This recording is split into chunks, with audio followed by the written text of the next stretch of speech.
Welcome back to another video. I know it's been long since you lot heard that. I've been away for a minute.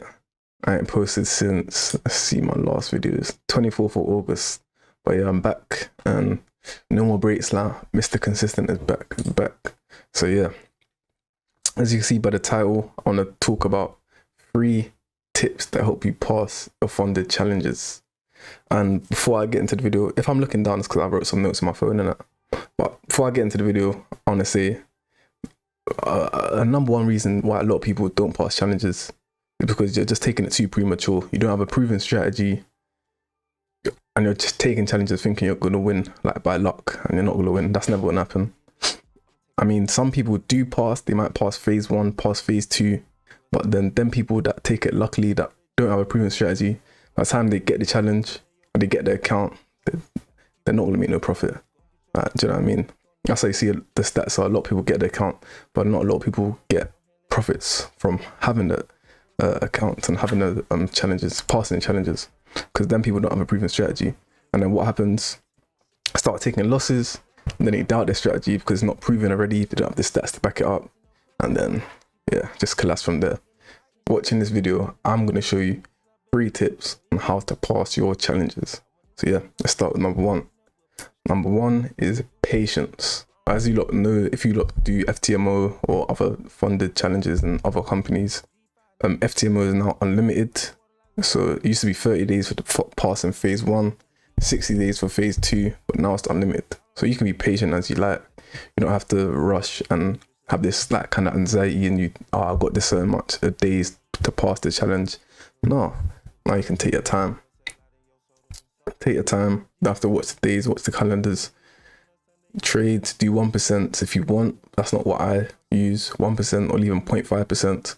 So this time when you're in drawdown, you're not fighting to, let's say you've got like 2 weeks left on your challenge, 1 week left, you're in drawdown. You're not fighting to get back up and taking stupid trades because there's no limit. Do you know what I mean? There's no time limit. So take your time. That's number 1, patience.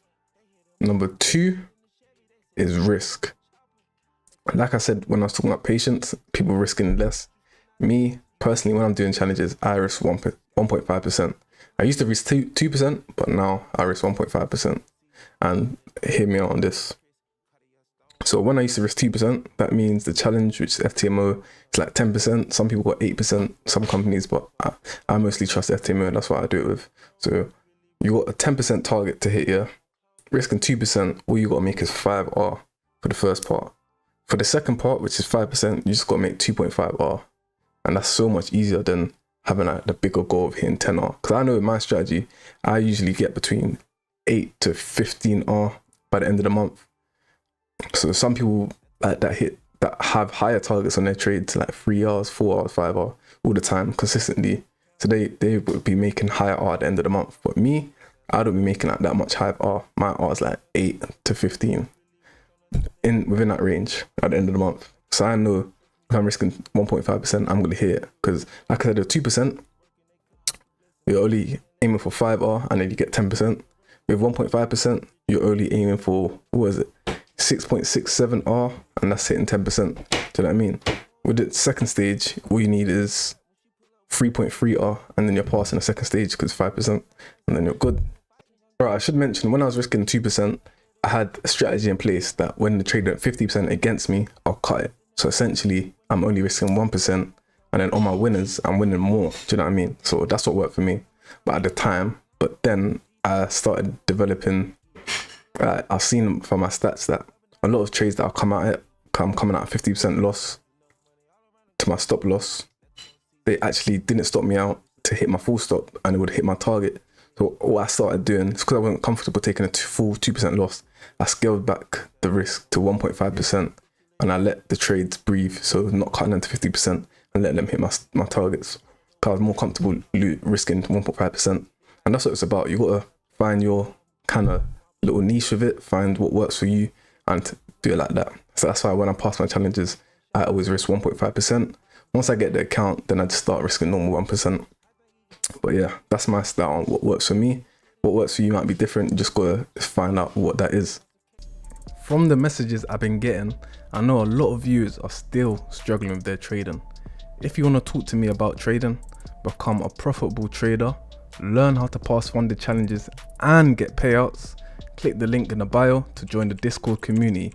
Make sure to use the code billionaire for 50% off your first 2 months. Alright, so that was 2. The third and final tip is belief and / trust.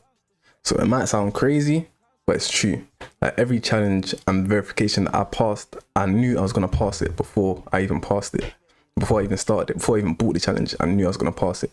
And not on some wishy-washy bullshit, but it's because I put in the work. Like I've seen my stats, I've done months and months of trading, seen my history, I've done my stats. I know how much R I'm gonna get at the end of the month.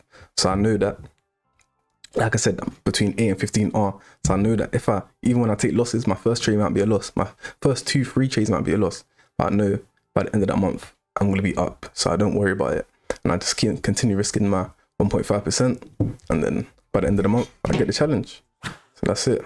So yeah, mainly, you've got to just have a proven strategy, have that belief in your strategy because you backtested it so much, you traded it so much, not even backtested it, forward tested it so much, months and months of trading history, trading data, that you know how much drawdown you get typically, how much R you get at the end of the month.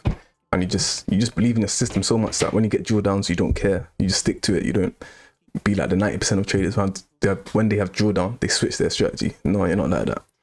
And then yeah, once you have that proven strategy, that belief, that patience, bro, take every challenge you're gonna pass. No matter if it's 8%, 10%. I see people taking 8% because they think, oh, it's easier to hit than 10%. But me, I don't care if the thing is 10%, 12%, and I'm gonna get, because I'm risking one, like I said, 1.5%. 2, I know my strategy. I get between 8 and 15 R at the end of the month, sometimes even higher. But that's mainly it, 8 and 15. And I know my strategy. That's the main thing. So yeah, man. Hope you lot enjoyed that video. I'm definitely be back with a lot more videos.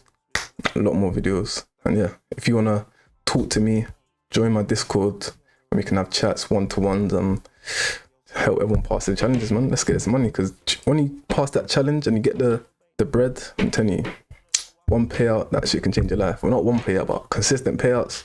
That shit, you within a few months, you see a whole life change and then payouts again. But yeah, hope you lot enjoyed that video. I'll be back soon.